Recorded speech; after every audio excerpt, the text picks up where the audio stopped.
Ahlan wa sahlan. Welcome, everyone. We're very happy to have you.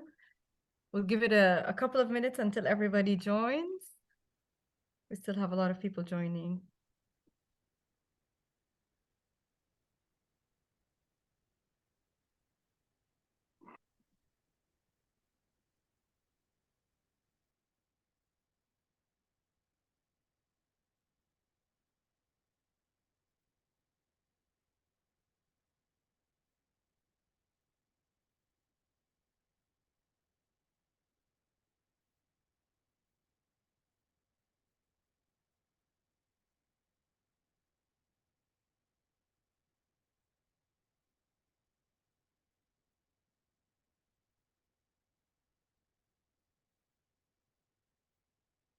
Hello, everyone. Before we start, just to confirm, you can hear us, you can see the screen, you can see the video. All good? Please confirm us in the chat box by saying yes or thumbs up.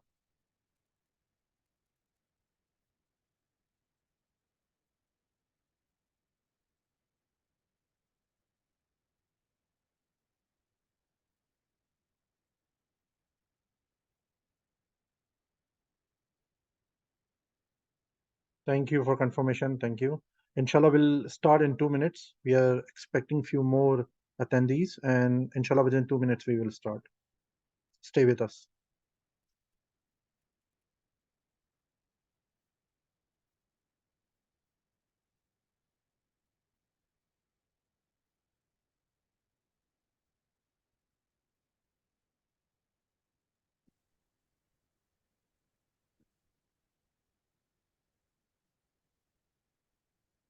Excellent. You can hear us. Welcome, everyone.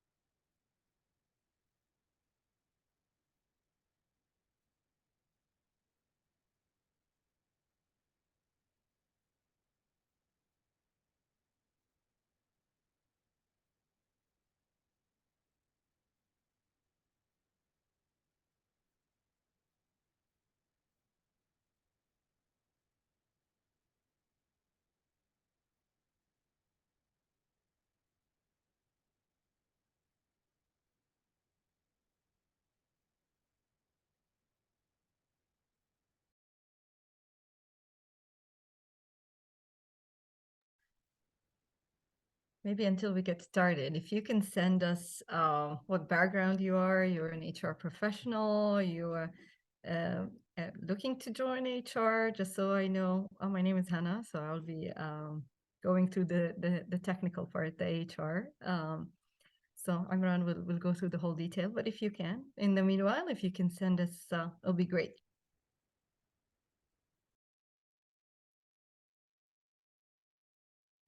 Hannah, shall we start?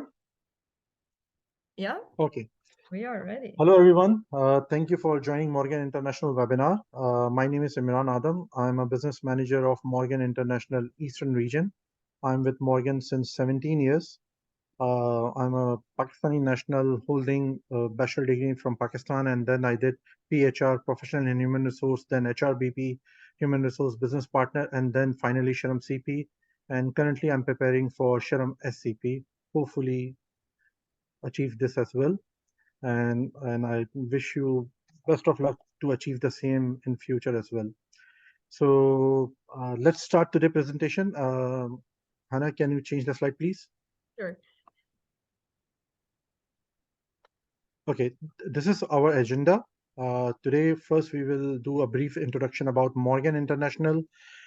Then my co-host and panelist, Ms. Hannah, will cover workforce trend, strategic and human resources, the future of HR, technology and digital transformation, remote work and hybrid work modules, well-being and engagement, employer branding and purpose, talent management, employee and experience, executing a people strategy.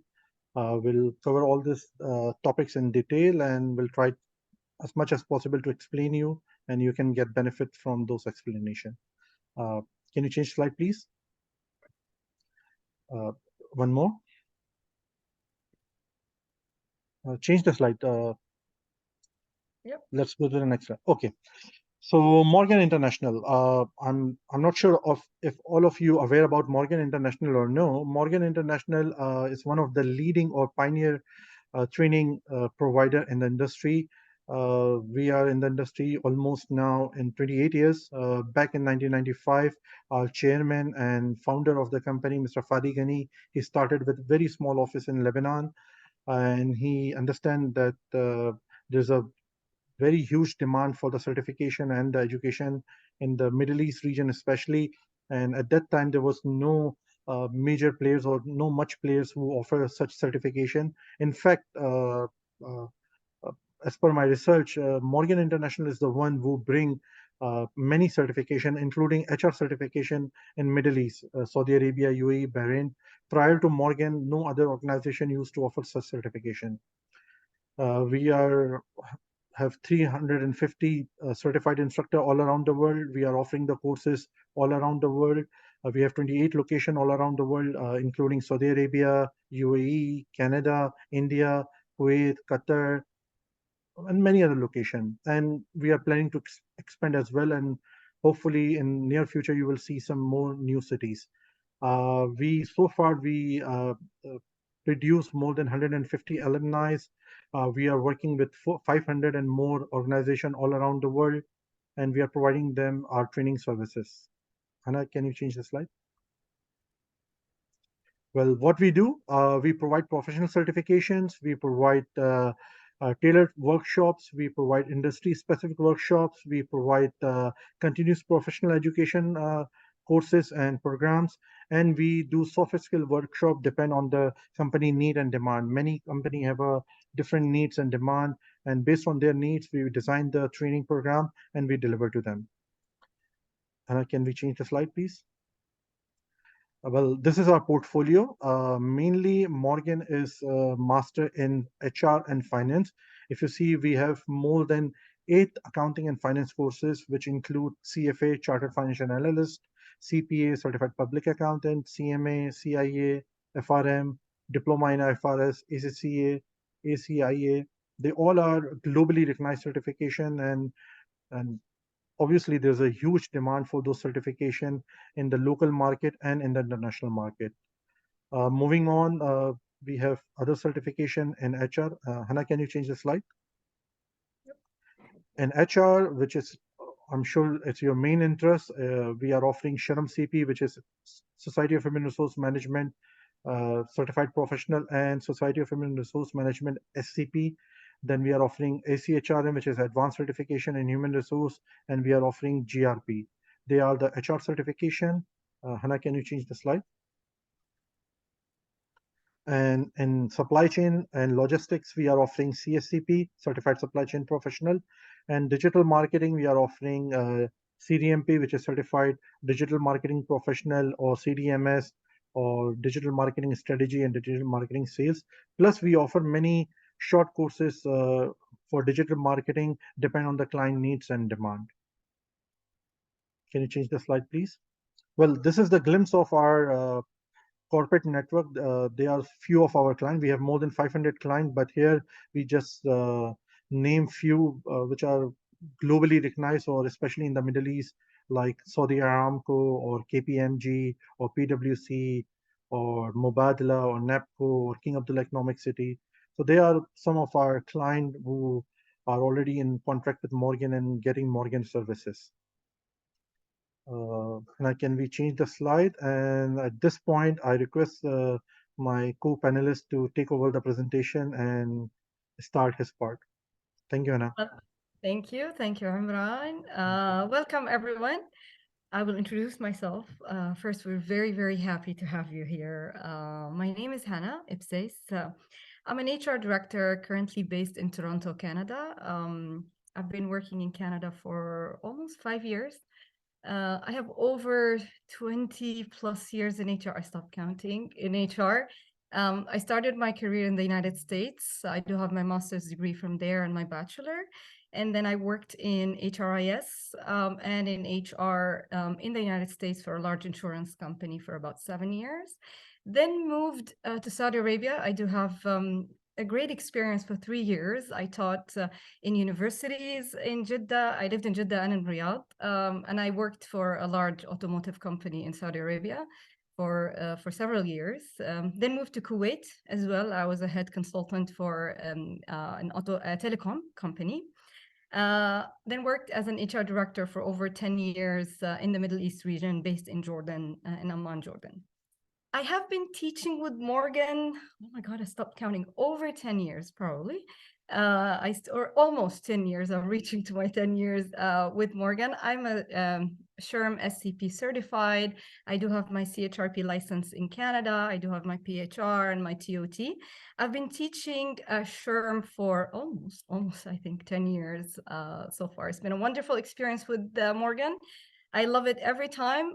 There's so many students that graduated that share with me how much their careers have changed when they got their certifications. It's the greatest feeling, of course, for me. And today we're going to try to give you an idea of what is it that HR people do.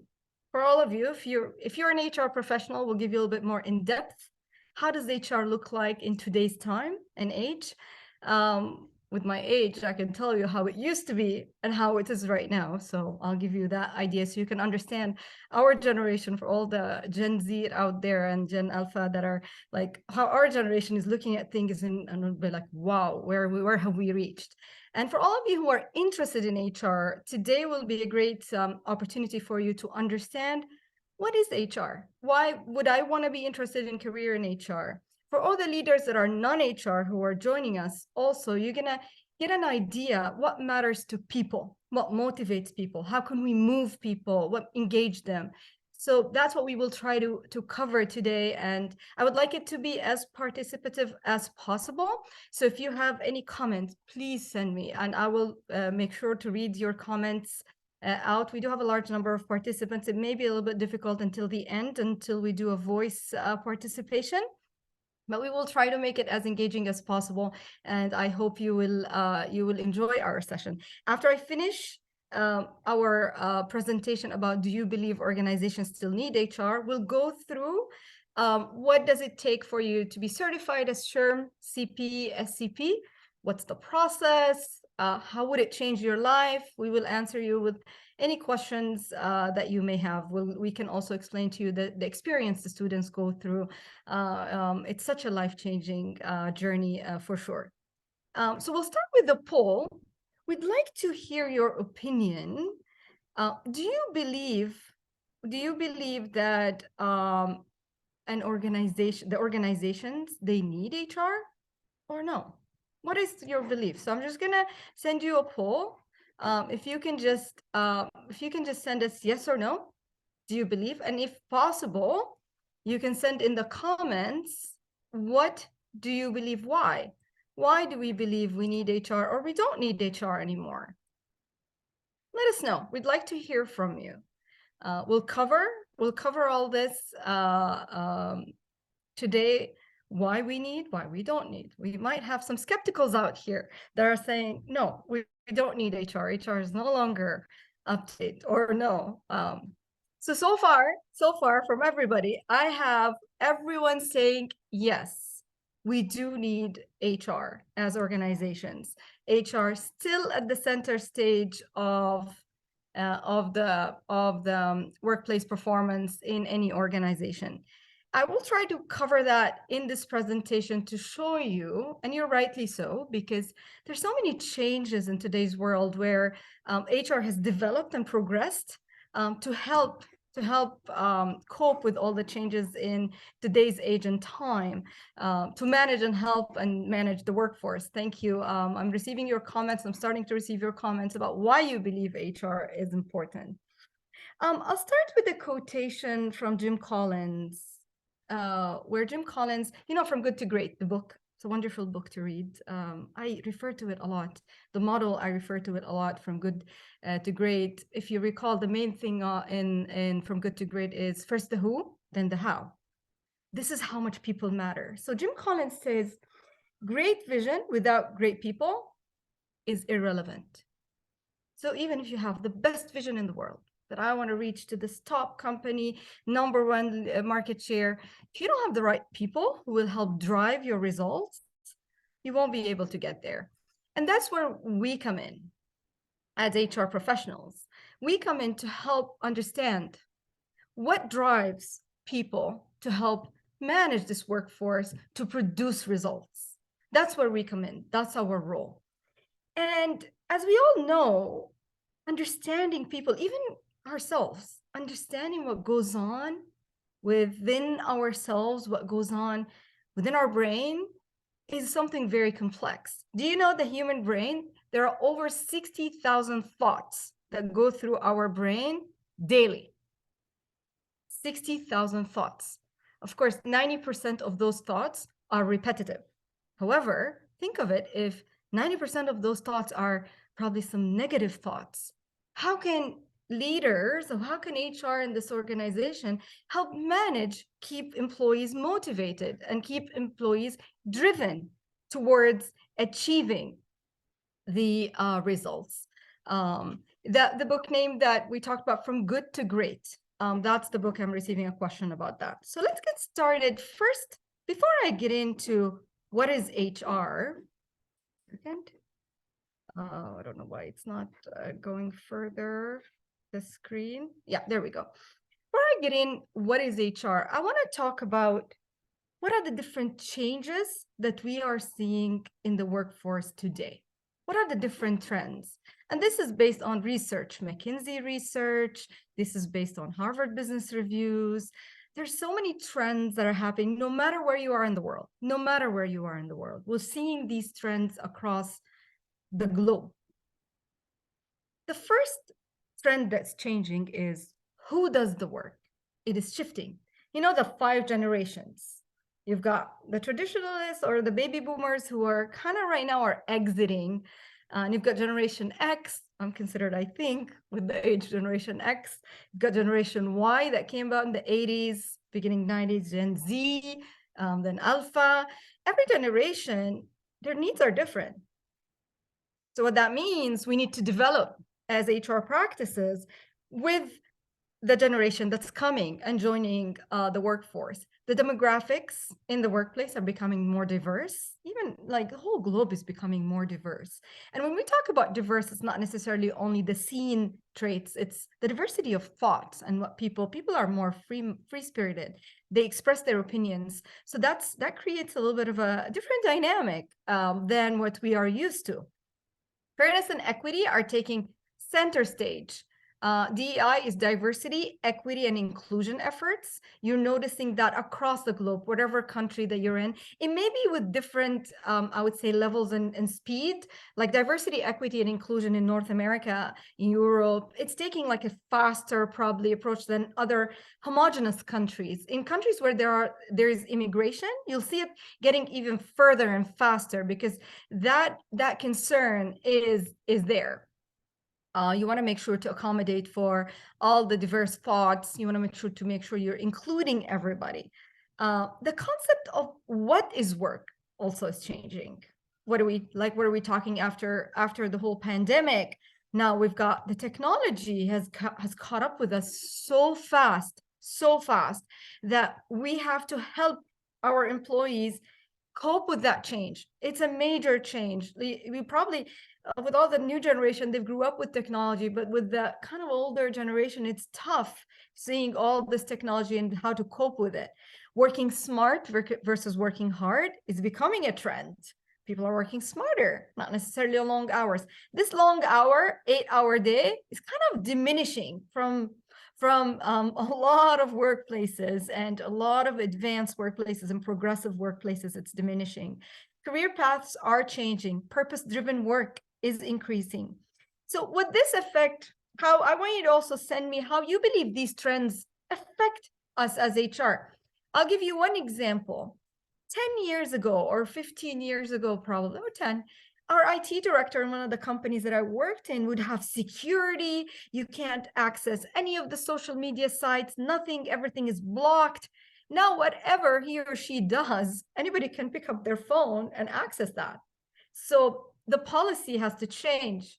The language, how we talk about but accessing social media and how you work with social media would change significantly. 10 years ago, I would have time and attendance taking center stage and deducting if somebody is late 10 minutes, 15 minutes, or even in some workplaces, I know it's even less, it's 5 minutes. Now you can't do that. If you've got a talented person, they'd be like, what? I'll go with these progressive employers who would deal with me. Work smarter. I just want to, if I'm giving you the deliverable, why would you want to penalize me just because you want me to wake up? You wake up at certain time and come in at certain time. I work better at night. And you'd have to accommodate for that. You have to think as an employer, can I be competitive or not? Or do I want to stick with a old traditional fashion policies? These trends we're seeing, we can't run away from them. I know I'm receiving comments, flexibility is coming no matter what we do. As HR professionals, as leaders, no matter what we do, flexibility is prevalent. Culture and environment, for sure, you're seeing culture and environment taking center stage. I'm just reading your comments. AI, for sure. AI, I do have a small video I'm going to share with you right now. You can see it's amazing. Talks about the introduction of AI in hiring. Wonderful. You're going to see that. So career growth, I love it. That's what I'm receiving comments. Career growth, fulfillment from the career. Love it. The purpose-driven work. Your generation, for all of you from the newer generation, our generation, or when I joined the workforce 25 years ago or so, I didn't know what purpose-driven work. It wasn't a language that we grew up with even. It wasn't part of our DNA. But now the newer generation, I hear my kids, they want to do something they're passionate about. They want to do something they believe in, something that will drive them. And that's purpose-driven work. It's increasing. People are looking for career paths that will fulfill them, fulfill what they're looking for. These are all would require different programs and policies from our side as HR to help motivate the workforce and retain them. How we do work is shifting too. Like the virtual meetings, when did that start? It started a few years ago. We didn't have collaborative tools. Like the chatting was a forbidding thing. I remember many, many years ago. And if any of you from my generation would know exactly what I mean, you could, like, this was not even there. Now, every company has a collaborative tool of some sort that they are using. And that's different, where it would require from us to do some policies in this regard. How do you use the collaborative tools? What is appropriate, what is not appropriate? So there's that as well. Also, I'm receiving comments that creativity and innovation, flat structures, right on, flat structure. There's no longer that belief in hierarchies, the belief in authorities. It's more empowerment. People, like I said, they're free-spirited. They want to speak up their mind. They want to share their opinion. That's something that we're seeing. I'm seeing in every client, every company I'm working with. It's apparent everywhere. I remember the biggest shock of my life when I came to, I joined one organization, the current organization I'm in, and there was a junior resource. Like she's probably 6 months into the job. And the senior resource does something that she doesn't agree with. She sends him this long email about, I don't agree with what you're doing. This is 1, 2, 3. And I'm copied as the HR director. Of course, I looked at this email because I come from a generation where we're not used to, we're used to hierarchies. We're not used to speaking up. I was like, oh my God, what's going to happen now? Something is going to happen. Then the senior person came to me and said, you know what? I totally get the point, what this person is saying. You know what? Let's just call her in and talk about it. I love her suggestion. I was shocked. This is a whole change of mentality, of leadership, how you're dealing with situations. Unreal, the changes you're seeing in terms of the empowerment and in terms of how people, like when we talk here, the leadership that leaders are displaying. Training of people as well. Where we do the work is shifting. You're seeing hybrid. We'll talk about the hybrid workplaces shortly. That's something that we're seeing also as new. Why we do the work, like we talked about, people are purpose-driven. I never, when we joined the workforce, looked at the company, what type of philanthropic activities, so corporate social responsibility, what type of purpose they're living for. So this is something that now everybody's looking at. These are all trends we can't run away from. We can't at all. This is the future of work. This is where we're heading. So I want you, if you're currently an HR professional, I want you to take a deep look at this and say to yourself, in my day-to-day practice, am I considering these? Or am I following just a list of policies and procedures and doing routinic day-to-day work?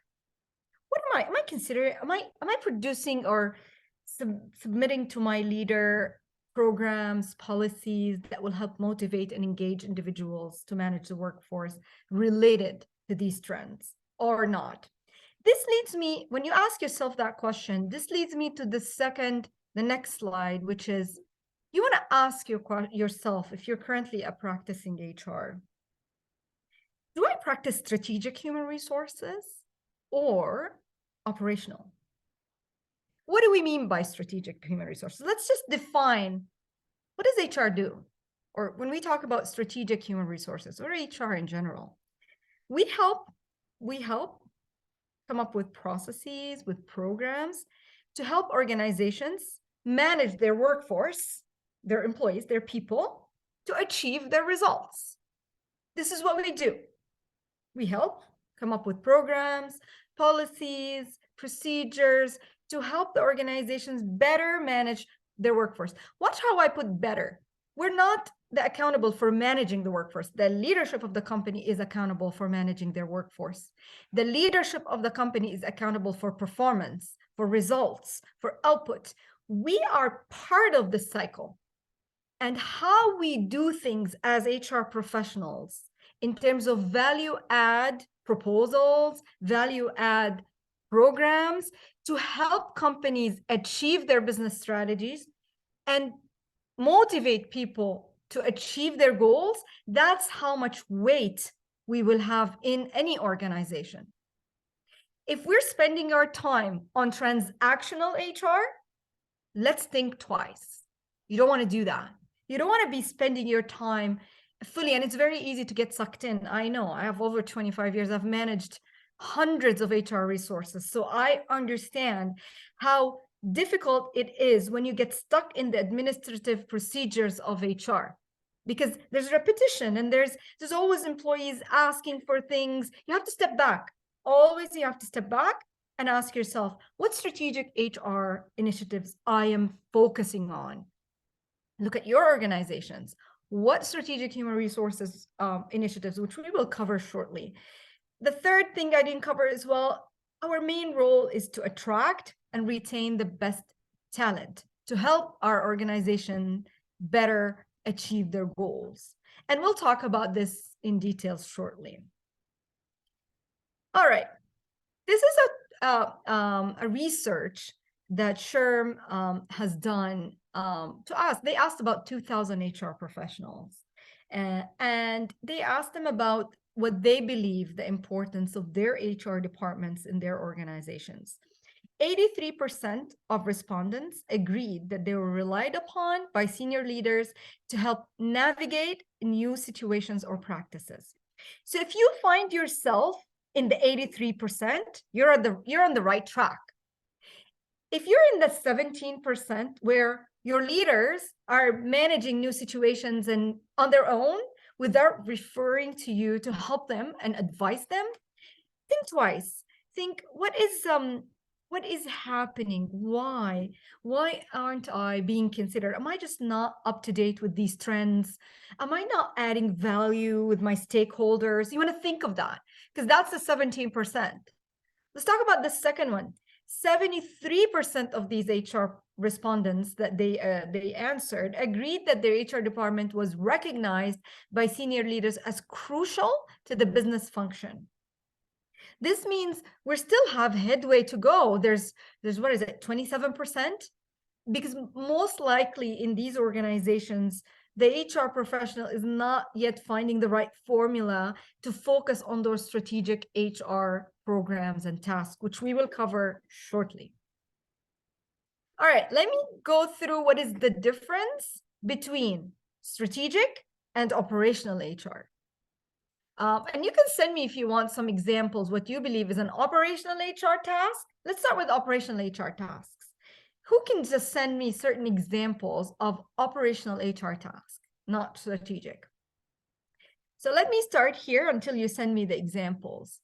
If you find yourself, you're stuck here at the left quadrant, where you're spending most of your time on the HRIS, Human Resources Information System, or HRMS, Human Resources Management System, and handling transactions, you're probably in this quadrant. You're an admin expert. By the way, each quadrant is important. Each quadrant is important. It's not necessarily that, oh, I'm going to say I'm going to be spending 100% of my time on strategic HR. Who's going to do the work? The work still needs to be done. But if you're heading an HR department, or you're the only one in an HR department, you're going to think, where am I spending my time? So I'm receiving from everyone. If I'm doing recruitment and selection as a response, operational response, that's an admin expert. I agree. If I'm doing payroll, that's an admin. I agree. Helping departments with the organization retain their talent, that's a strategic. Retain the talent is strategic. Onboarding can go both ways. If it's onboarding only for document collection, that's here at the admin expert. Actually, it can go in 4 ways. If it's onboarding, focusing on the experience of the candidate and the employee, that's an employee champion. That's here. If it's onboarding where you're explaining the vision of the company, including collaterals in the onboarding, where to relate the job of the employee with the vision of the company, that goes up as a strategic. Change agent, if you are introducing a new position and in the onboarding, you created a change management plan, how are you going to introduce the employee to the workforce? That's a change agent job. So I'm just going to read your comments quickly. So I've got employee relations can go as well as an employee champion or an admin expert, depending if you're just a recipient of a progressive discipline and you just issue warnings, that's an admin. But if you're a contributing factor in the coaching of employees while the progressive discipline is taking place, that's when you become an employee champion or a change agent, even, because you're trying to change behavior. You're trying to do constructive feedback, helping the leader with that through utilizing what the policies are saying. You see how it's the same situation, but I can switch it into strategic. Is how I approach it as an HR professional. It's either I can be an order taker, like, okay, they send me a warning, process, because the president wanted this, I'm done, I'm going to process. Or I contribute, I go and set up that one-on-one meeting with the leader, with the employee, and I coach them through the steps. I help them understand the root causes. We help them reach, that's different. So I'll just read quickly if there's more. Terminating employees for sure. Performance can go in the change agent and the strategic partner, depending how you approach performance. It all depends how any task can be taken to strategic or can be taken to operational, depends on how you're approaching it. And that's where you want to remember always to not to forget any of these quadrants. Don't get sucked into the operational. I highly recommend for everyone. Of course, employee engagement is in the strategic level. It depends also. Training and development, it can be in the higher level tasks, which are like more difficult to implement. I understand. So let's try to vote. I'll send you a poll as well to see what are the top 3 focal areas of strategic HR that you are focusing on. So I'm gonna list them out of these 10. So these are, let's list them. These are 10 strategic HR tasks or HR strategies even that you can actually get in. And then I want you to tell me what are the top 3. Choose only 3. So I'm going to send you a poll. Just 1 second. Top 3. So I'm going to launch the poll. If you don't see the poll, let me know. Choose the top 3 and let's see if we all are focusing on the same thing or not. Let's see how much we are all aligned. I'm going to share the results and we see kind of how we are all aligned or not in what we are doing. Take your time. Take a 20-second to think of where you're currently focused. or where your organization, if you're not an HR professional, where your organization is currently, you're seeing where's the HR currently spending their time.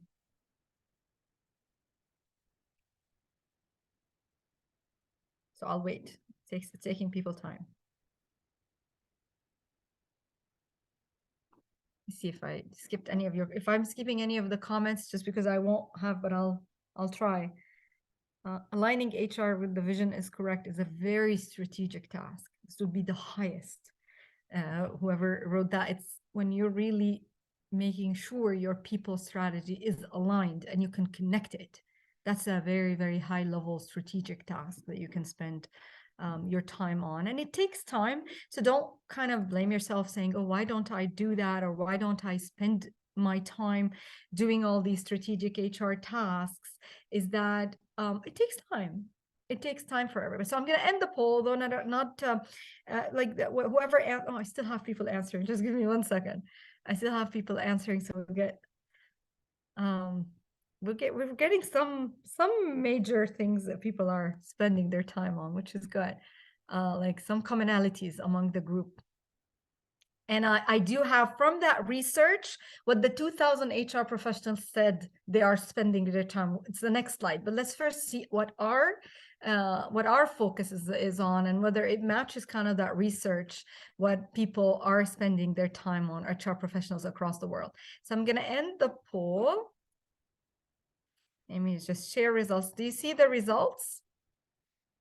53% of you identified development and learning programs are from the top. So that's one of the highest ones that we are spending our time. Recruitment for best fit for the job, 41% of that. Let's go to the higher ones, then we go to the lower one. Retaining top talent is one of the highest that everybody's spending. Maintaining employee morale and engagement, amazing. And developing more effective leaders, people managers, amazing. Oh, and you've got improving organizational communication. So you're matching almost, and I'll tell you what I've been spending my time as well, based on my experience, and you're matching very well. So learning and development, developing talent, attracting talent, performance management, it's got 25. So retaining is more, which retaining, it's similar, like not similar, it's very close to employee morale and engagement. You're seeing people spending their time on. So we are kind of aligned together how we're spending our time on the development process. So if we look at these HR professionals, this is how it ranked. If I had to fill out this survey, I would be spending my time ranked number 1, improving organizational communication, especially with the new trends of hybrid work models. People are relying on emails sometimes, and the message gets across not as I would say not direct, like not as soft as it should be, and it's usually it's a little bit harsh. So I'm spending my time quite a bit on improving organizational communication. Several of you have identified that, so we're all aligned. Maintaining employee morale and engagement, same on what you've also identified. Facilitating fair and effective performance evaluations. That's the poll, the 2000 HR professionals, which are a little bit different than our group. There's nothing right or wrong. This is just gives you these are samples, and like we consider ourselves right now in this webinar is a representative sample of HR professionals and what we're spending our time. Retaining top talent is definitely, and developing more effective leaders, people managers. Several of my clients and the companies that I'm directly involved in, this one, number 5, is becoming a center stage in the people strategy for 2023. Maybe it's going to go over further to 2024, I'm pretty sure, because there's a lot of new skills that are needed with this age and time, and how we're spending, and a lot of leaders, they need training. There's so many new things. Don't blame them. Don't get into that mode of criticizing. Oh, why would these leaders do this? And why would there are a lot of HR professionals get into this mode, which you want to stop yourself. If you find yourself get into this mode, always criticizing, always pull yourself out of that and think, how do I add value? My main role is to have these programs, to have these consultative approach to help these leaders achieve the goals. At the end, our goal is the same, is achieving the organizational goal. So where do we see the future? Let's go through a few items. Now I'm gonna focus on maybe 6 items, similar to the stuff you have mentioned in terms of your top drivers and what you're focusing on. We'll touch on each for just a few minutes. We can't go into the details, but just to touch on them. And this is, by the way, several of what we have here is covered in the SHRM program. So if you're interested to go into SHRM, you will find quite a few of the contemporary HR concepts are covered in SHRM, and that's what makes SHRM very powerful, because it's very strategic, and you would cope with the advancements into current, and that's what makes it very powerful and very unique. And I'm very proud to have that. Let's start with this. The first future that we need to be ready for is, how do we adopt technologies and how do we transform our systems, applications? How do we cope with digital transformation as HR professionals, as organizations? We talked about, several of you mentioned AI. We talked about HR systems. HR systems are becoming very, very advanced than before. I remember, because when I started my career 20 plus years ago in the US, my first job was to help upload resumes on the database, in the system. And I remember the database had a limit, 100,000 rows.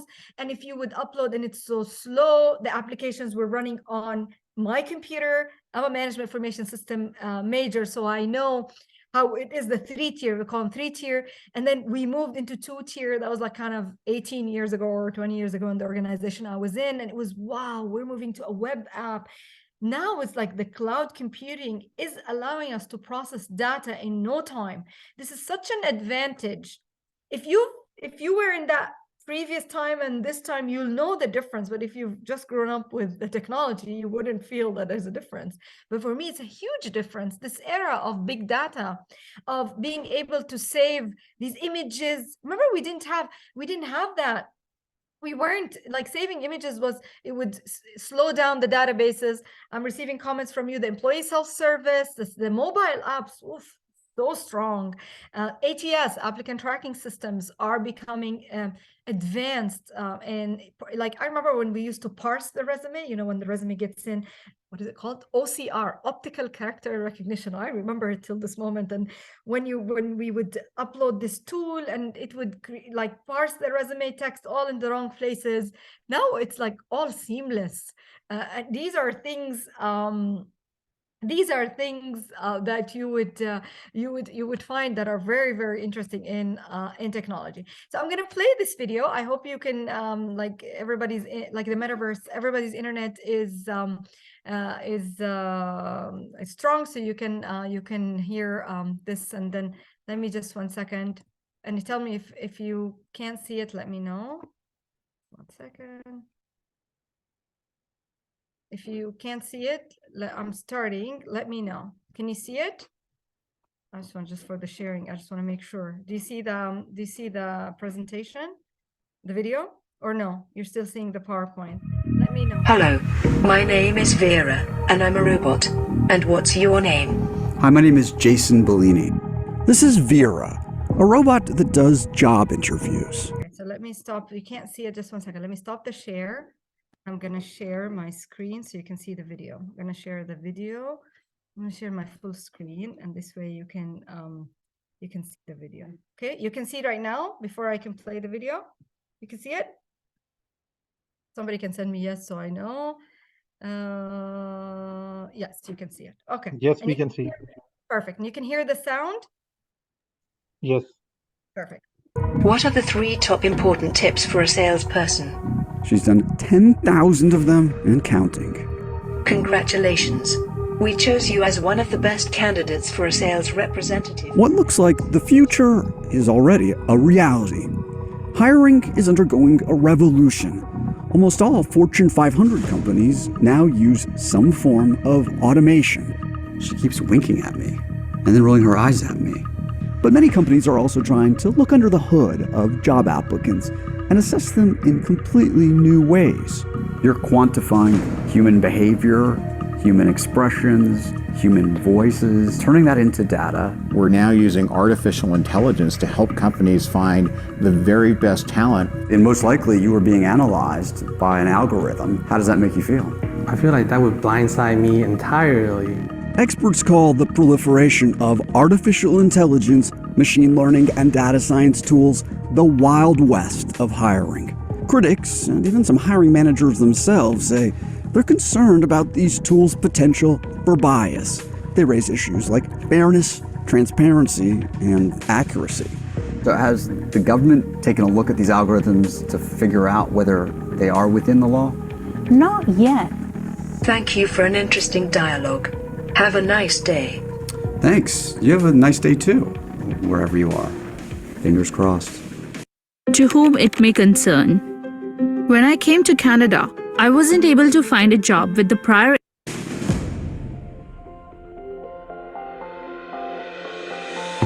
We begin our exploration of the new world of hiring with a visit to the headquarters of one of the companies that's pushing the envelope, HireVue. Its artificial intelligence assessment tool is used by over 50 companies, including Unilever and Hilton, which both declined to comment. This, I'm told, is a typical digital interview for someone applying to become a customer service rep. It confronts me with several scenarios that, on the job, I might encounter. If you can't help me resolve this right now, I'm going to take my business elsewhere. I'm here to try to make things better, and I go into this knowing something that HireVue acknowledges many job candidates potentially do not. That my responses are being assessed not by human beings, but by AI, analyzing my tone of voice, the clusters of words I use, and my micro-expressions. So here's what's wild to me. The notion of micro-expressions, is that what you're calling them? It's the facial analysis software. It's capturing, if you think of facial movement, smiling, frowning, eyebrow movement, those are actual database points, and they roll together to give certain emotions and traits and personality and thinking style things. Here I am. Yeah. I just did the interview for a job as a customer support representative. How'd I do? The first thing is we look at the AI score that's attached to it, and you can see that up here. You scored it at 37%. That's pretty good, right? No, that's out of 100, right? So you're kind of in the bottom third, if you will, in that job, so you'd be a low match, essentially. My rating is the result of HireVue's AI comparing my responses to those of actual employees. Essentially, my performance is being compared. My voice, my words, my facial expressions against a company's highest performers.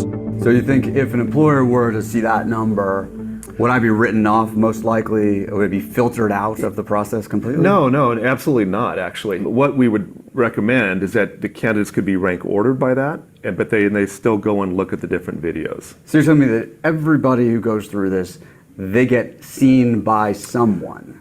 Can be. They want to watch all the videos. But they might decide, hey, this guy Jason only has 37%, not even worth our time. If you score so low, they might say we may not watch all the videos, but they may watch a question. They confer with that score and then move on. We stop here. Interesting, right? Very, very interesting video. The future of how hiring is going to be. I don't know if any of you are implementing that. Let me know if you are.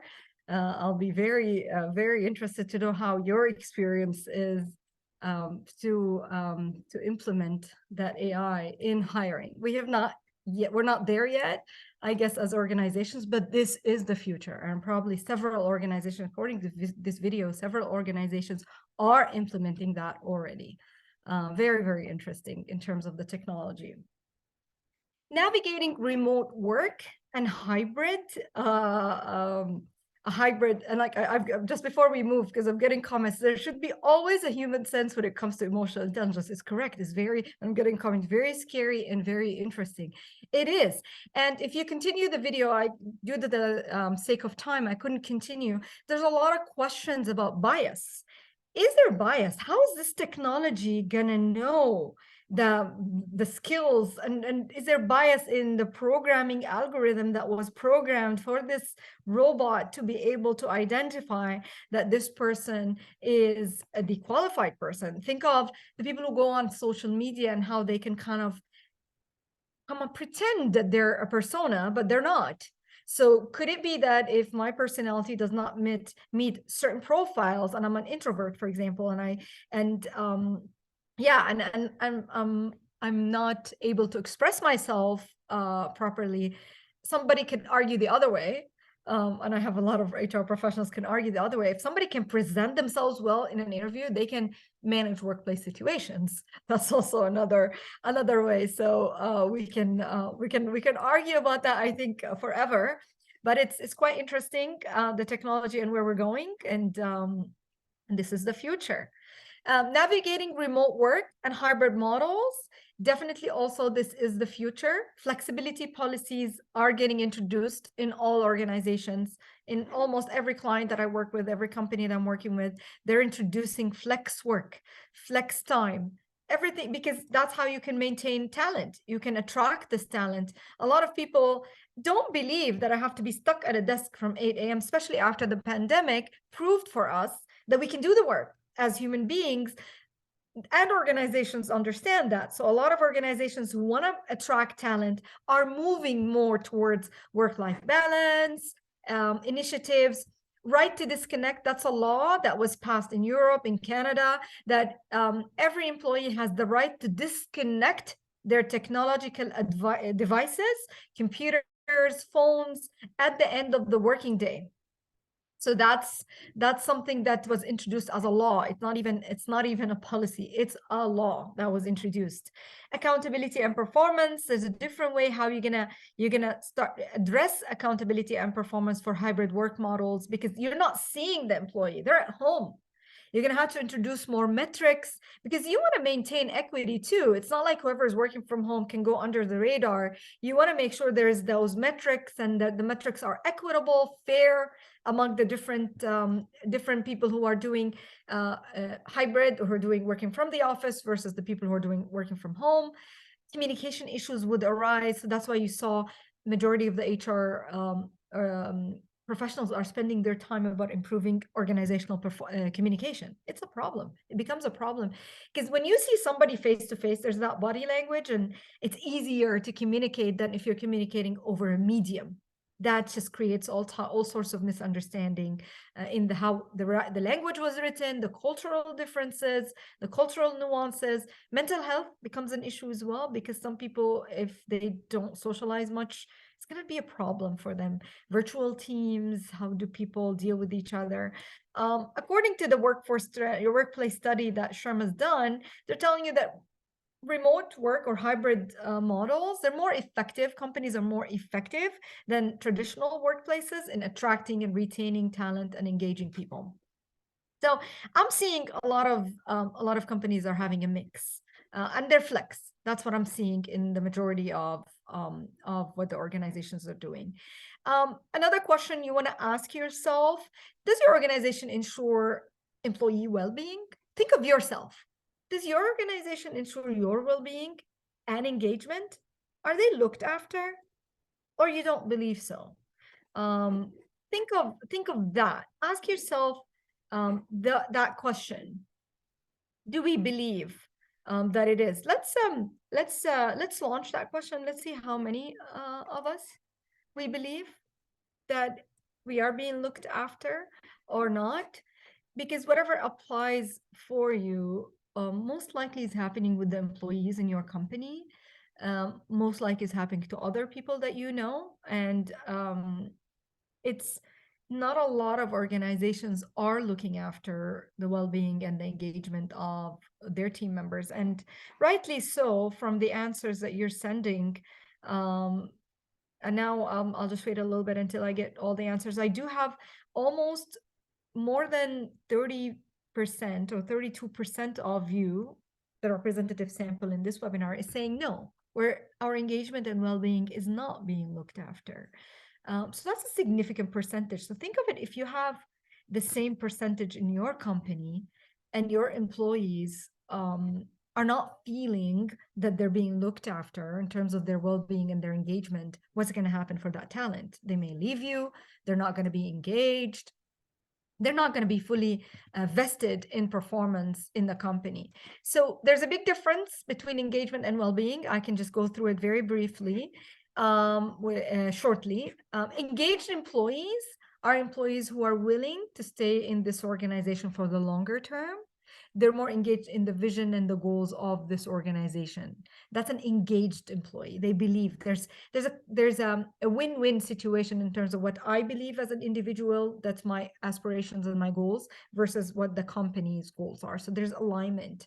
Highly engaged employees are most productive, very productive. Usually when we talk about our goal to manage the productivity and the workforce, we want to make sure we have engaged employees so we can have higher productivity.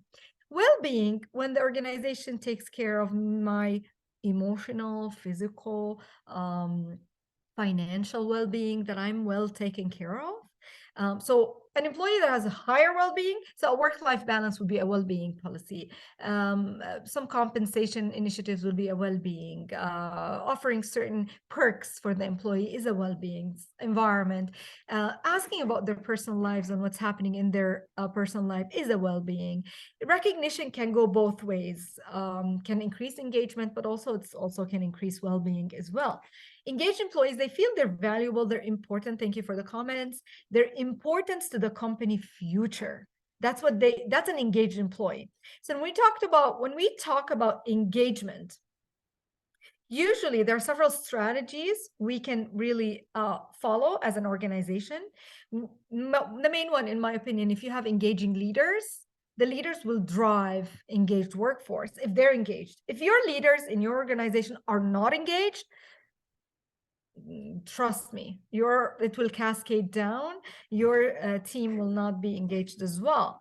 The talent, be a talent-focused organization. Focus on the career management. I know several of you mentioned you are focusing on that career development, the career management. It is extremely important. It's in the next slide, in the talent management. How do you manage the career? It's a win-win, whatever the employees are looking for and whatever you are looking for as well. As an organization, you want to build that career. There's several engagement actions that an organization can take. Another future function that you will notice the majority of us HR are focusing on, which also in your responses, you mentioned learning and development, attracting the top talent, retaining top talent. That's all under talent management. 78% of organizations reported that their top priority for the upcoming year is retaining talent. That's according to SHRM.org. These are the functions that fall under talent management. The acquisition, how do I acquire talent? How do I have a talent strategy? I should have a talent strategy as an organization. If you ask yourself as an HR professional, what is my talent strategy? If you don't have the answer, I highly recommend for you to go and start jotting down something. What is it? Is my talent strategy in terms of reward, I want to be the top payer, or I don't want to focus on pay. I want to focus on being the hub for developing skills as a company compared to my competition. I want to be the most attractive company for talents in terms of purpose-driven work, or in terms of learning opportunities, in terms of career growth opportunities. You can find that talent strategy based on what works for your organization. But if you don't have one today, start working on one. That's a future. That's your people strategy. Another future of HR is employer branding. A lot of companies are starting to identify a brand and utilizing messaging, communication about what do we represent? Are we here just to make money as an organization, or no, there's another purpose? And what is the purpose that we thrive for in terms of our stakeholders? What is it? That's an employer branding. Very, very interesting, very great initiative to work on. I've been very lucky. This is the third organization that I have, or a client that I've worked on employer branding with. Beautiful. I absolutely love working on an employer branding exercise. If you can start this initiative in your company, you will enjoy it a lot. You can answer in your employer branding, you have to answer the question, what we call the EVP, employer value proposition. What is it that a talented person outside my organization or within my organization is expecting to get from me in exchange of their skill and talent? Your employer brand should answer this, the EVP question. Very powerful strategy you can come up with in your organizations. You will enjoy working on this.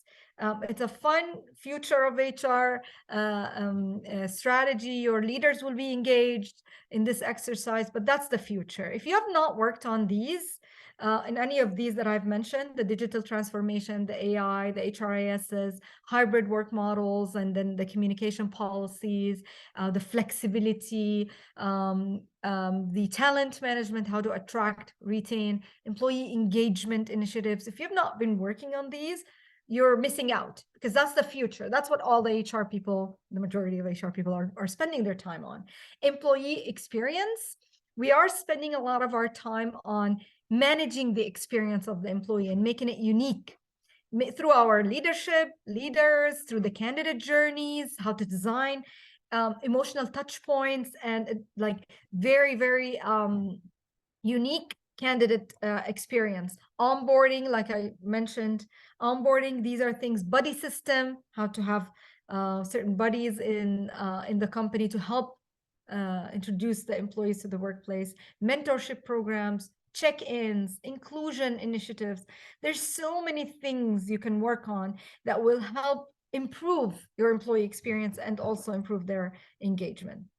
Also, we are, as HR, we're spending our time in shaping organizational cultures, creating initiatives that will help shape whether we are an authoritarian culture.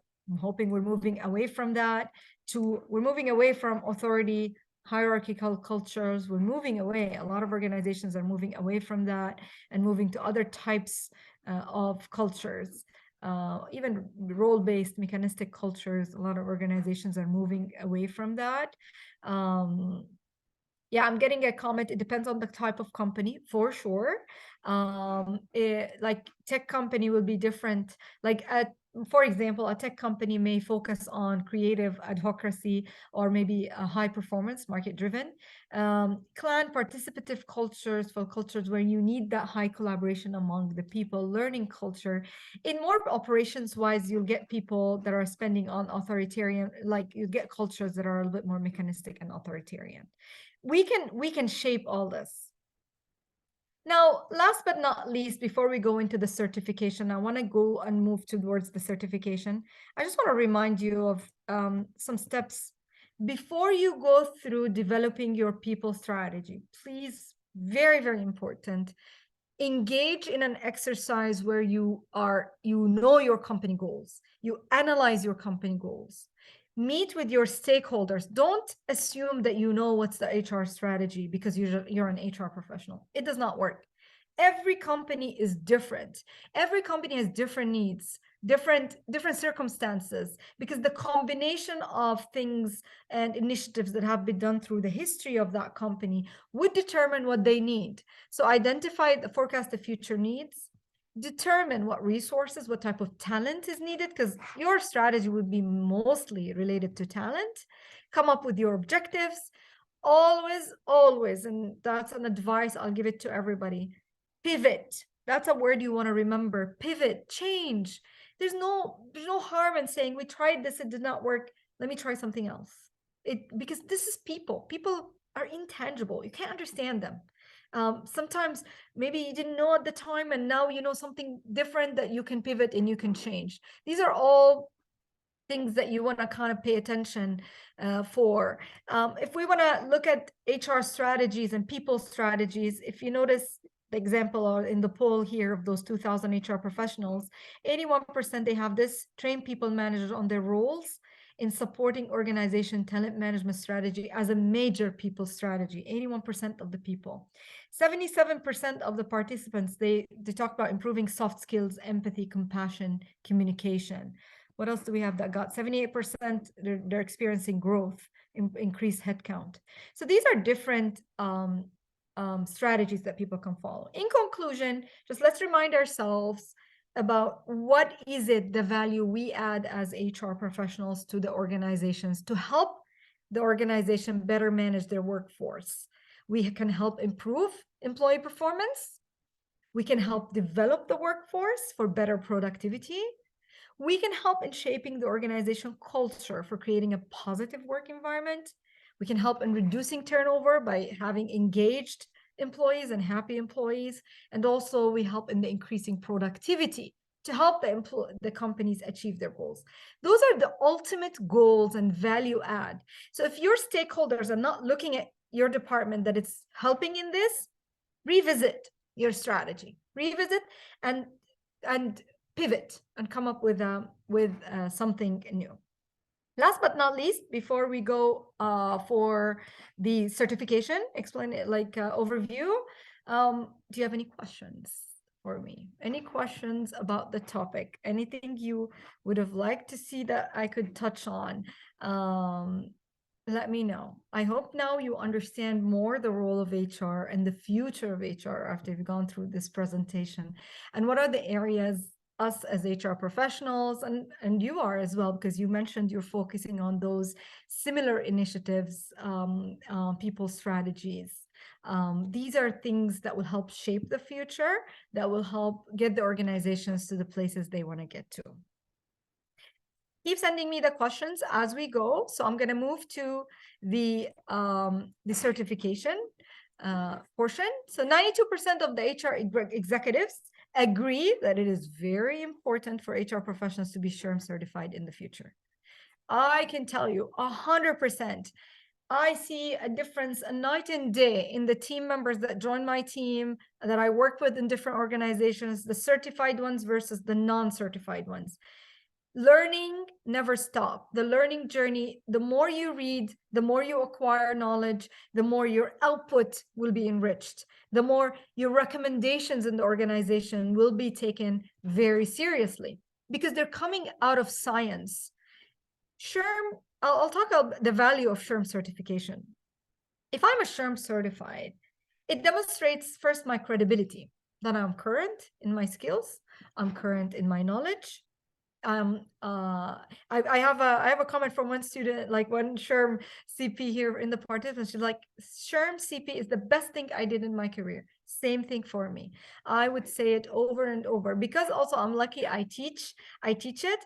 I end up reading the material every semester again, and I cannot tell you every single time I read it again, I discover more and more advanced concepts that I probably in my experience before I wasn't exposed to, and now I'm exposed to. I can relate it better. It's unreal how much it's relevant and it just stays current. It's beautiful. Provide a universal standard that is recognized across the globe. So anybody across the globe, if you travel or you move to any different country, they will know. When I moved to Canada, then right away, they gave me recognition for my certification.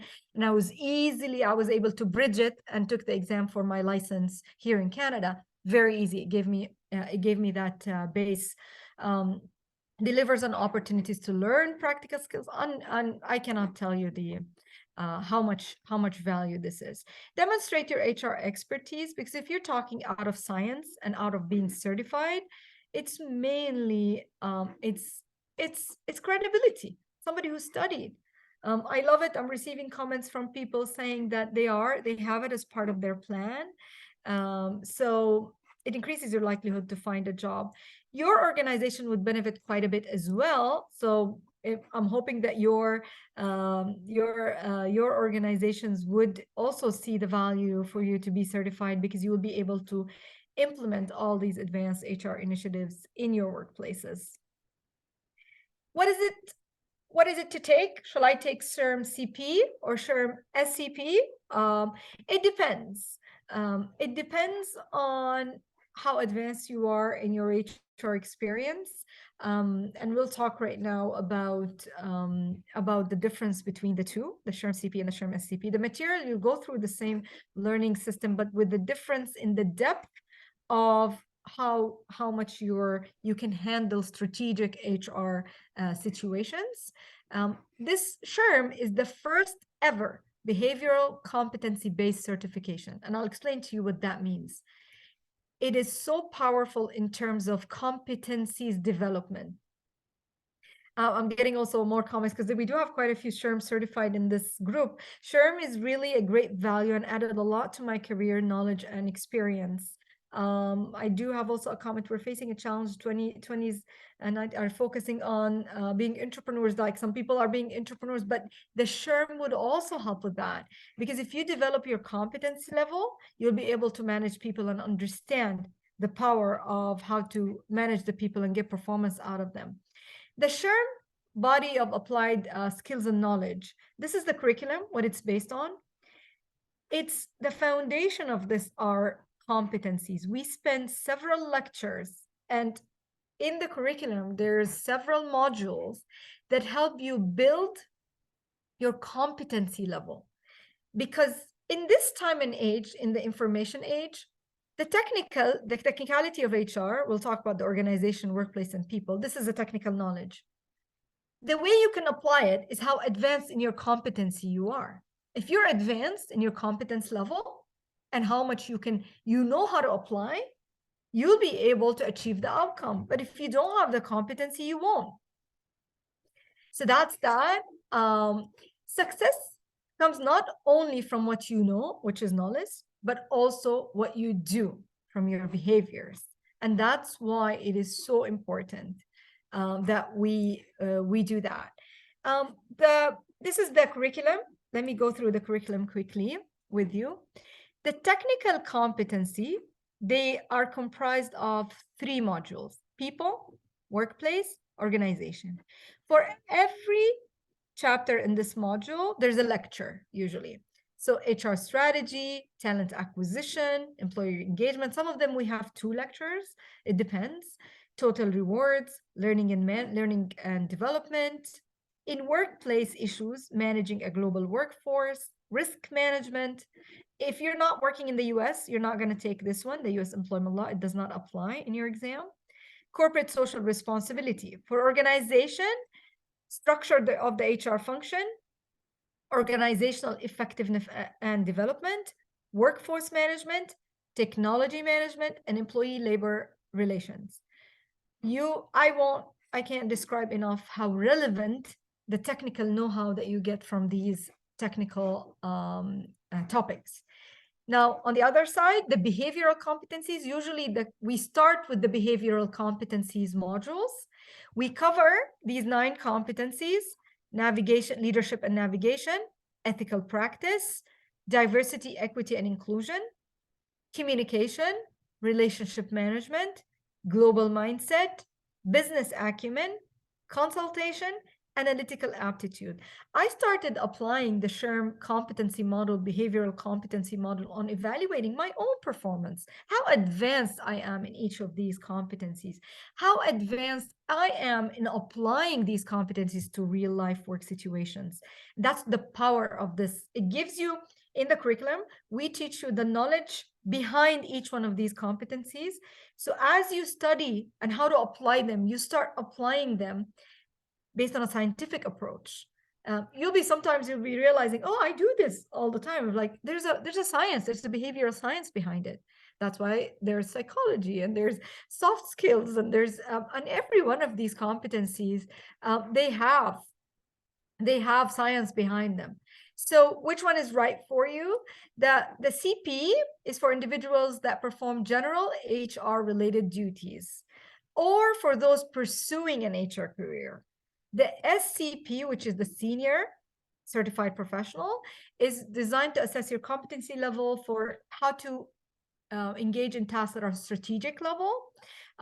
It's developing HR policies, overseeing the execution of an integrated HR operation. So that requires a little bit of experience.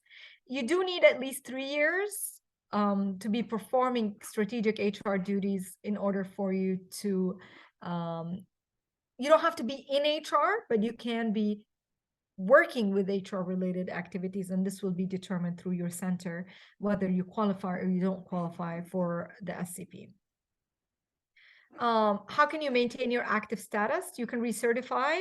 I do believe it's every 3 years, and you just have to do 60 credits. Like what I do throughout the year, every year, I start saving the developmental activities that I do, the projects, the major projects that I do, webinars I attend, conferences, because these are all, they constitute the PDCs, and then you upload them on the system. It's very easy to recertify. If you have been practicing HR throughout the years and attending and working on your professional development, the whole idea here is to ensure that you work on your professional development to maintain your status.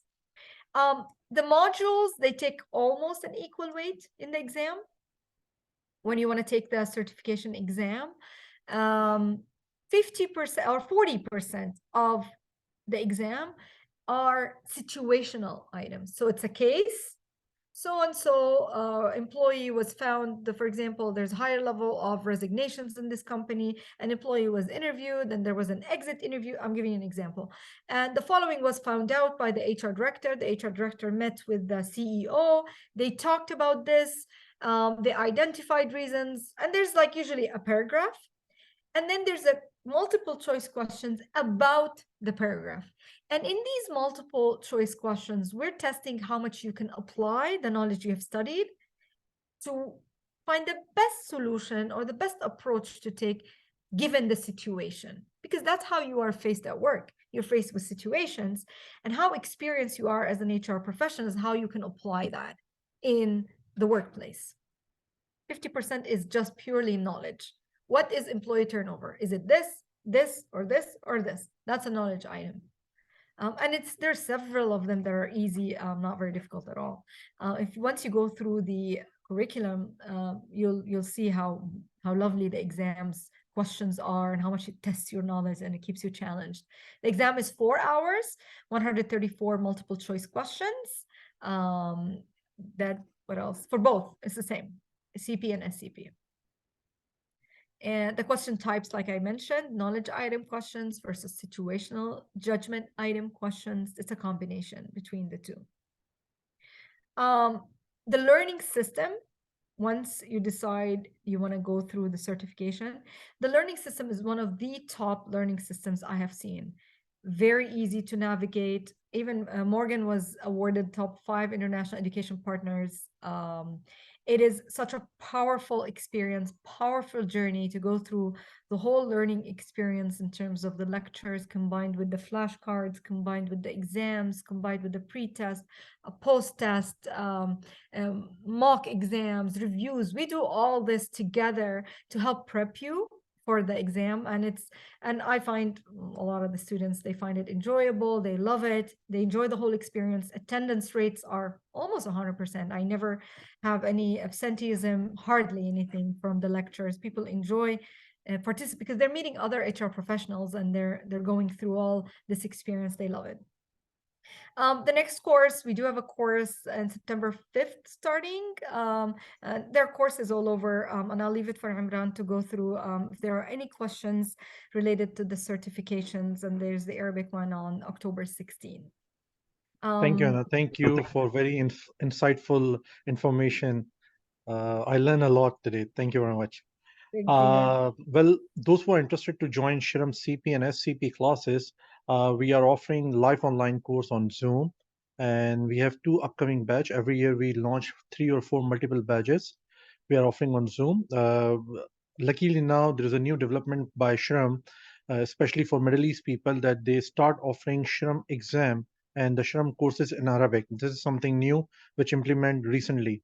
If you are following SHRM, you're probably aware that SHRM courses or exams are available only in English, but now it's available in English as well as in Arabic. So therefore, we are starting 2 different groups, one in September, which will be in English, and the 16th October, which will be in Arabic. The classes will be in Arabic, the exams will be in Arabic. However, the material is in English. So technically, candidates have a choice. Either they can select English exam or English course, or Arabic exam or Arabic course, which is like a plus point for native Arabic speaking candidate, because they always complain that it's hard to understand some terminologies and complex HR information, because they may graduate or studied in Arabic, and now shifting and migrating from English to Arabic, it's a challenge. So it's a plus point. Even if you attend the course in Arabic, you can go for the exam in English, or you attend the exam in English, you can go for the exam in Arabic. It's your choice. SHRM, Morgan, or no one will force you. End of the day, you need to decide, or you need to decide you want to go SHRM, CP, or SCP. As a Morgan, as an administrator, we will help you. We'll provide you all the support. We'll follow your decision. We will provide you the guidance. You need to communicate with us.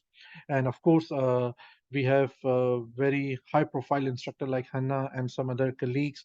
They will deliver you this course, and they will help you to understand the content, body knowledge of SHRM.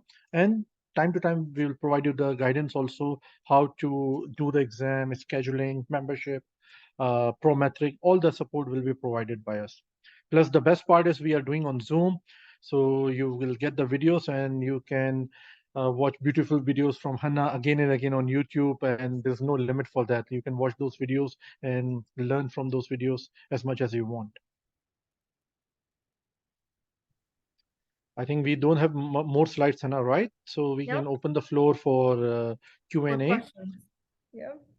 Guys, if you have any question, you can raise your hand, or we can call out your name so we can unmute, or if you want to talk, or if you want to put the message in chat, go ahead.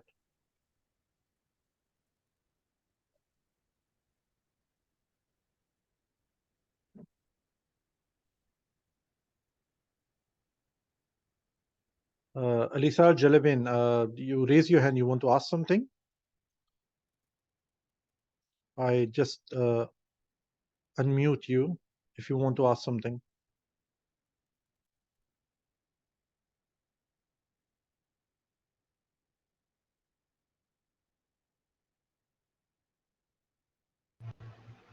Kavita, you are based in which city? You are joining us from where? Hello. Yes. Just Yes, to go say ahead. hi. I didn't Hi. raise my hand. That's just to Yes. say hi. It was Hello, amazing. Lisa. Okay. Thank Okay. you. Thank you.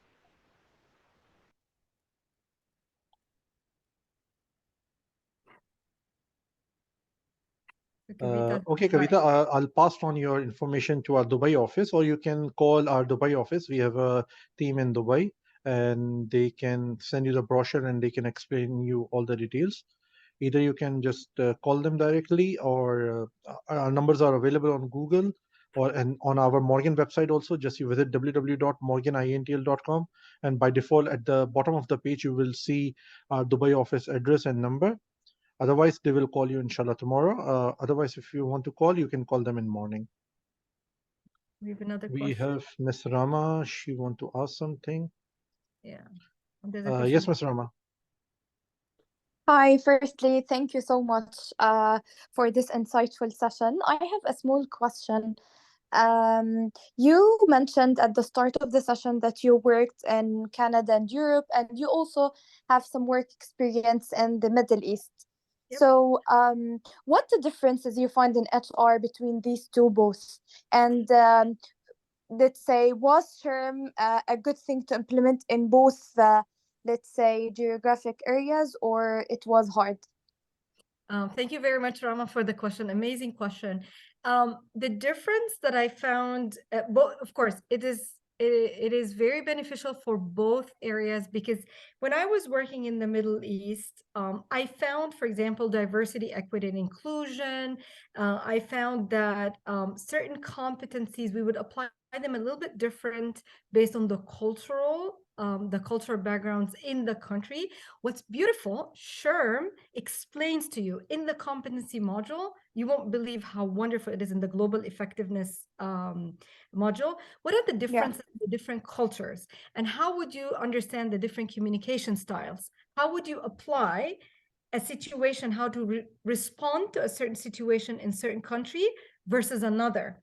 And that opened my eyes to a wide spectrum, because I used to when I was working in country X, for example, I used to be like, oh, why are they dealing with such a situation this way? And I'll give you a very live example, because you learn as you study, you learn, and as you go through situations. When I started in the US, that's where I started my career, and I started for 7 years in the US. And I was used to 360-degree evaluations. I was used to a few advanced HR concepts, not because in the US it's better than any other countries. It's because of the age of the business and the companies. A company has been around for like 50, 60 years and has advanced in the business procedure, would reach to a point advanced in the HR. I tried to implement, for example, 360 degrees in another country. And while studying, when I applied it, I was junior. I was still very young. I was like, why isn't it working? Why isn't it working? There must be something. Why are these employees not convinced? Then after I studied SHRM, I realized it is not because the US is more advanced than this other country. No, it's because of the cultural differences. In an Eastern culture, it's a high context culture. This is what we learn in SHRM. High context culture. What that means, there's a high power distance. The manager is considered at a higher status than an employee. So an employee, to evaluate their manager and criticize them is very difficult from a cultural perspective. There's a cultural nuance. It's not that they're not good, they're not able to implement. So what I realized, I should have studied better the cultural backgrounds and introduced a different approach. And that's what SHRM teaches you. We go through so many examples like that, how you can implement in a global and different countries. I hope I answered your question. Yes. Thank you so much. Thank you. Thank you. We have Mohammed next in the list. Yes, Mohammed, go ahead. Yes. Hello. Hi, everyone. Hello. Well, I'd like to raise my hand and thank you, Hannah. I'm joining all the way from Jordan. I'm truly grateful for this opportunity. Thank you. And it was just such a wonderful webinar experience. And I just want to mention that HR is becoming more strategic partner in shaping the organizational success. And as we navigate these changes, I'm excited to embrace the future of HR and continue enhancing our workplaces for the better. And we look forward to applying all of these components that you have mentioned, and just to stay connected with the latest industry trends, because there's a lot of trends are going on, and I'm looking forward to to apply it. I agree 100%. And ASAP. Yeah. Don't feel taken back if it's in certain country or certain company and you find that it is a little bit more difficult to implement certain initiatives. It's just because maybe at this point in time, they're not ready, but you can start introducing the concept slowly. Think of it from a change management perspective. Start introducing slowly. The CEO or the leadership team in that company will figure out eventually, since the trend is going, they're going to have to go. There's no other way. Otherwise, they're going to lose their talent. Everybody will realize that at one point. But best of luck. I hope we'll hear good news. You'll be able to implement all these initiatives. Appreciate it. Hannah, we have two questions. Actually, it's like a one question. We have one question. What is the difference between HRCI certification and SHRM? And another person, Ms. Cheryl, they asked, what is the difference between CHRP and SHRM? So they are comparing HRC and CHRP with SHRM. Okay, I'll give you my own personal experience. So this is like, it could be like if you can find other people have different experiences, but that's my own experience. HRCI, I haven't seen like the recent updates, but I remember at the time when I had taken it from my own personal experience, there's a little bit of a more operational HR. The topics a little bit, they vary. And I'm glad you can probably, if you have anything that's documented. By the way, HRCI and SHRM used to be one company 5 years back. When I took my certification, the PHR was like 13 years ago or more, 15 Wow. years ago, they were one. Yes. And then when I've taken the SHRM I took it after 6 years or 7 years. I noticed, for example, the advanced topics, SHRM covers contemporary topics that are more workplace and more to improve your business acumen. That's for sure, I would say that's difference between CHRP and HRCI for sure, is that there's a level of business acumen that SHRM works on. And I find in my career and my experience, an HR professional that only knows HR will never be at the center of the strategic front in the company. You have to know other business topics. Risk management is covered in SHRM. You'll be wondering, what is risk management related to HR? It's to help raise your business level knowledge. You can actually, when you talk with the CEO, you are understanding what the leadership team is going through. It's not that you're looking at it only from an HR lens. For both CHRP and HRC, they're very technically inclined. So that's the difference between SHRM and that what makes SHRM unique, a very unique certificate. And correct me if I'm wrong, SHRM is the only certification which is competency-based certification. The other certifications are not based on competencies. No, not even, no, they don't even mention them. They don't, it's very technical. They go straight into the technical. The competency, the behavioral based application of these, how to apply these competencies in real world situation, very unique and gives you a power. You don't imagine how much powerful if you've advanced in your competency to be able to apply the technical knowledge. Anybody can be technical these days, anyone, but not anybody can apply their competency into the workplace. And that's the reason they put 40% of the exam, which is a big part, as a situational based questions. And I mean, if you miss that part, you cannot pass the exam. Yes, for sure, because you know what, also I love what they're doing, SHRM, because they want to maintain status of the certification, because not everybody should have the name of the certification next to their name. It becomes not important, but only the people who have SHRM. So I'm an HR director. When I see any applicant that has SHRM, I know they're competent. They have the competency level. This means whatever situation I'm going to put them in, they're going to succeed. So I'm proud. I'm usually very confident if I hire somebody who's SHRM certified. And honestly speaking, I passed PHR. At that time, PHR used to be like 4-hour exam, and we have to cover American laws and American HR system at that time. And I passed PHR in first attempt. I passed HRBP in first attempt. But I passed SHRM CP because I already have a knowledge, but still I passed SHRM CP in the third attempt. I failed twice.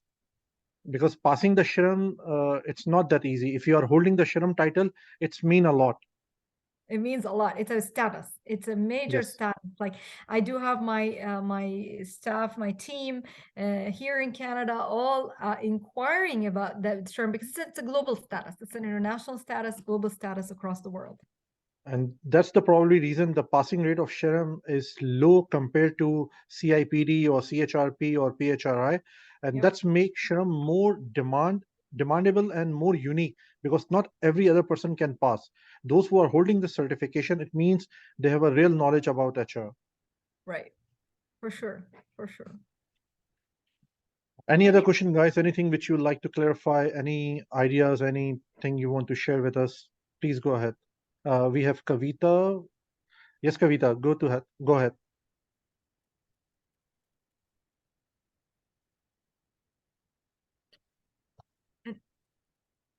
Imran, there's a question also I think we might have missed. Would like to ask about the duration of the certification for SHRM. Yeah, I replied her by chat. Okay. Yes. Kavita, you can unmute and you can speak. Am I audible? Yep. Yep. Perfect. Thanks, Hannah, for this interesting session. And Imran, I think you guys have organized an extremely wonderful session. Though I could join in between because of certain commitments, but I think I could anticipate what was going before that as well.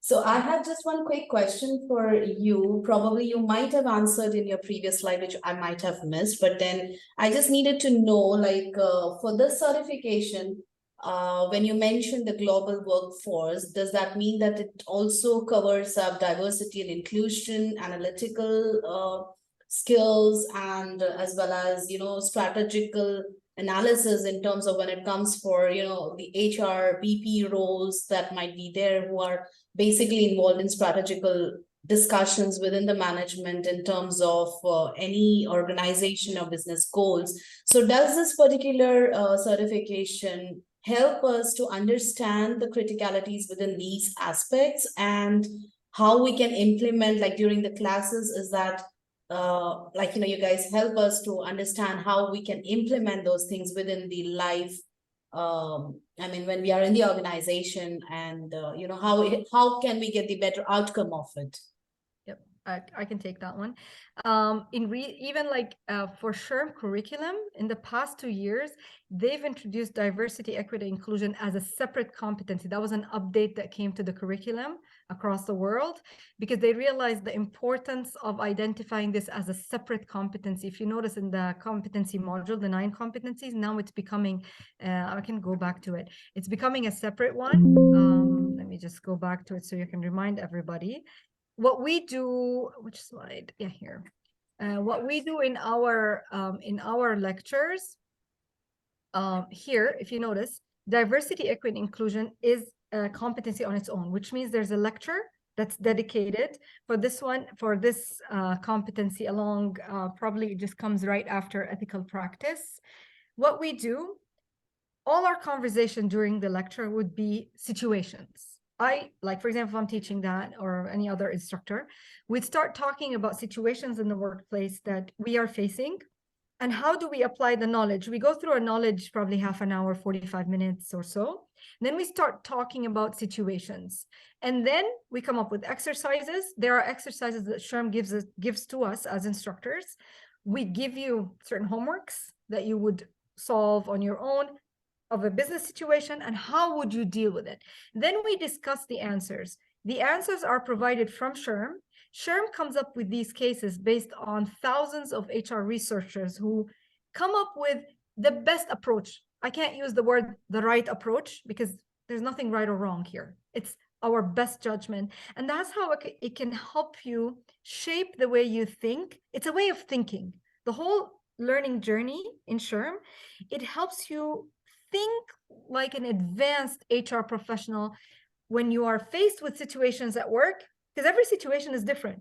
They're not going to be the same. Every situation is different, but you would understand how to collect whatever you've learned and apply it. And that's what we focus on, majority. When you ask about the analytical, there's another lecture that will be dedicated for analytical aptitude and consultation. From my experience with HR professionals who reported into me for many, many years, analytical aptitude tends to be lacking for the majority of HR professionals because we don't study statistics. We don't work with numbers. Engineers work with numbers, and we're usually more of people. And usually our analysis is lucid and all people behavior. So we teach how to make backed up analysis and backed up data, backed up decisions with data. That's something we focus on for sure. I hope I answered your question, Kavita. Sure. Thank you so much, Hannah. Thank you.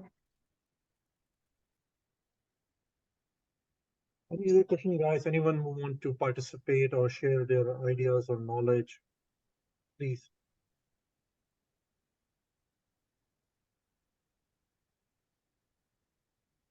All right. I think we don't have any more questions. Hannah, any closing comments or any?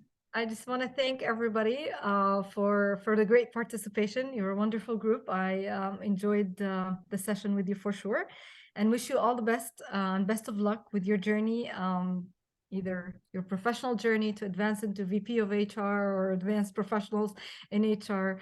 I hope to see you in our future sessions. And thank you very much. Thank you, everyone. Thank you, Hannah. And guys, we will share this recording with you. So if you miss anything or you want to recap or if you join late, so you can catch up and you can share this recording with your colleagues or friends. And if you'd like to have further information or you have any query, you can reach us anytime through our website, or you can call any of local Morgan office. And inshallah, we'll try to help you as much as possible. Thank you again. Good night and see you next time. Good night, everyone. Thank you. Goodbye.